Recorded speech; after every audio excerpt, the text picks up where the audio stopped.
शिरोळ तालुक्यातील अब्दुलाट येथील एका विवाहितेनं राहत्या घरी गळफास घेऊन आत्महत्या केल्याची घटना घडली। संगीता प्रशांत बिदगे वय 24 असं मृत विवाहितेचं नाव आहे। पती व सासरच्या मंडळींकडून होत असलेल्या मानसिक व शारीरिक छळाला कंटाळून तिने आत्महत्या केल्याची फिर्याद तिची बहीण सौ गिरिजा दादासो किनीकर वय 28 राहणार किनीकरमळा नांद्रे तालुका मिरज जिल्हा सांगली यांनी कुरुंदवाड पोलीस ठाण्यात दिली आहे। या प्रकरणी पती प्रशांत शांतीनाथ बिंदगे, सासू प्रतिभा शांतीनाथ बिंदगे, सासरे शांतीनाथ बिंदगे सर्व राहणार अब्दुलाट तालुका शिरोळ जिल्हा कोल्हापूर यांच्या विरोधात गुन्हा दाखल करण्यात आलाय।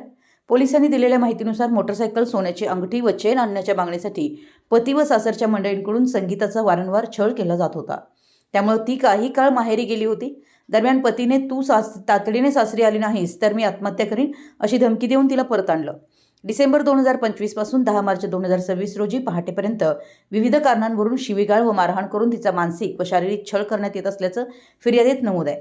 या छळाला कंटाळून संगीताने अखेर आत्महत्या केल्याचं फिर्यादीत म्हटलंय। मराठी एस न्यूजसाठी कुरुंदवाडहून संदीप अडसूळ।